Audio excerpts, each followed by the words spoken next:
सटावो ए जान हेने आवो तनी बढ़िया से कमर हिलावो आव धरे द सट के सटावो आई के लगे हाई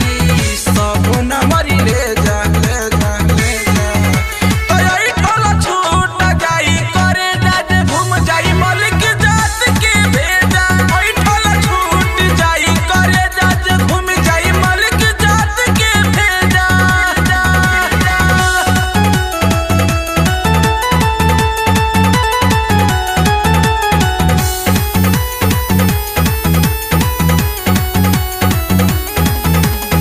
कि तोहर लागो त ब्यूटी बाबाली हो जाना मारो तारे उठला ले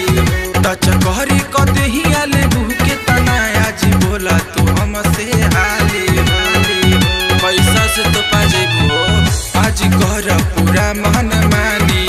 केहू बोली त बड़ी परेशानी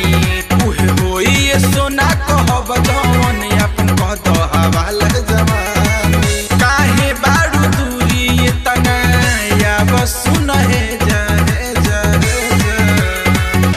तो आई ठोला छूट जाई करे जाज घूम जाई मलिक जात के भेजा आई ठोला छूट जाई करे जाज घूम जाई मलिक जात के भेजा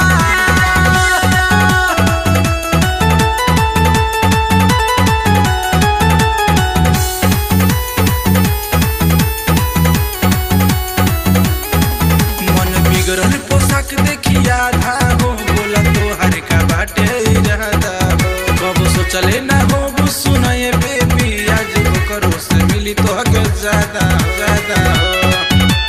बुझाई कहे बीके अजित मानवतिया हो रंगीन कद आज वाली रतिया हो जाके कली ह पता कवन हो जिला रंगा बाजू बोले मलिक जतिया हो कहे शंकरिया वो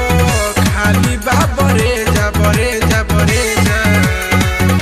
तो आई ठोला छूट जाई करे जाज घूम जाई मलिक जात के भेजा आई ठोला छूट जाई करे जाज घूम जाई मलिक जात के भेजा हल्का में लेता रुका हो।